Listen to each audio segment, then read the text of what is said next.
বন্ধুরা দেখতে পাচ্ছেন ইটালি ফ্লোরেন্সে মাছ ধরার একটা প্রতিযোগিতা। এখানে প্রতি বছরই আপনার একটা লাইসেন্স করতে হয় ইটালি ফ্লোরেন্স এই নদীতে মাছ ধরার জন্য একটা আর কি ডকুমেন্ট করতে হয়। এখানে এক বছরের জন্য আপনি 30 থেকে 40 ইউরো নেয়।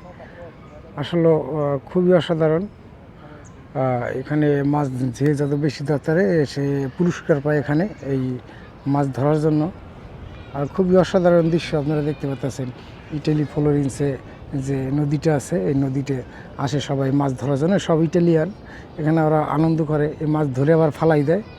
এইগুলা মাছ প্রতিযোগিতা হয় কে কতটুকু ওজনের মাছ পেল এবং ওজন করে পরে এখানে দাঁড়িপাল্লা আছে, এখানে এই দাঁড়িপাল্লা দিয়ে ওজন করে।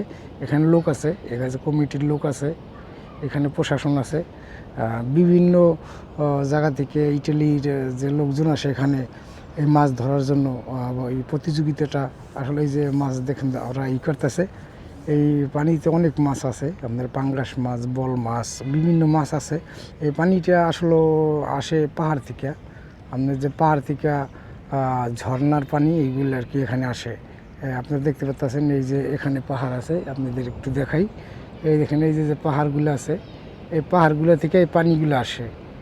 এই পাহাড়গুলো থেকে ওই যে ঝর্ণা দেখতে পাচ্ছেন আপনারা, এই যে ঝর্ণাটা, এই যে ঝর্ণা দিয়ে যে পানি আসে, এখানে বাঁধ দেওয়া, এই বাঁধের এখান দিয়ে এই পানি চলে আসে, এই পানি চলে যায় সাগরের দিকে। আসলে সব কিছু মিলিয়ে খুবই অসাধারণ। এখানে দেখতে পাচ্ছেন যে বড়শি দিয়ে যারা মাছ ধরে অনেক বড় বড় মাছ পায়, তারপর অনেকে পায় না। মাছ আছে অনেক মাছ, কিন্তু এরা এই মাছ পরে ওজন করে এরা এই যে যত বেশি ওজন পায় তাকে পুরস্কার দেওয়া হয়।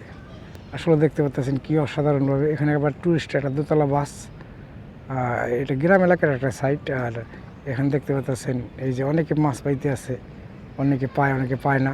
আর সবাইকে অসংখ্য ধন্যবাদ বন্ধুরা। ইটালিতে যারা আছেন ফ্লোরেন্সে ঘুরতে আসবেন, এখানে দেখতে পাচ্ছেন আপনারা এখানে যে একটা বাগানের মতন এই উঁচু মাটি, আর সাইডে নদীটা আসলে খুবই সব কিছু মিলিয়ে খুবই অসাধারণ। এই দেখতে পাচ্ছেন যে মাছ ধরার জন্য এই দেখেন আদার দেয়, আদার দিলে এখানে আসে মাছ। খুবই সব কিছু মিলিয়ে বন্ধুরা অসাধারণ। ইটালি ফ্লোরেন্স শহরটি দেখতে পাচ্ছেন আপনারা, যে এখানে আবাসিক হোটেল এগুলা থাকার জন্য আর খুবই অসাধারণ দেখার মতন একটি দৃশ্য। আর সবাইকে অসংখ্য ধন্যবাদ দেখার জন্য। ইনশাল্লাহ নেক্সট টাইম আপনাদের অন্য কোথাও নিয়ে যাবো নতুন নতুন ভিডিও বানানোর জন্য। ধন্যবাদ সবাইকে। ইনশাল্লাহ ভালো থাকবেন।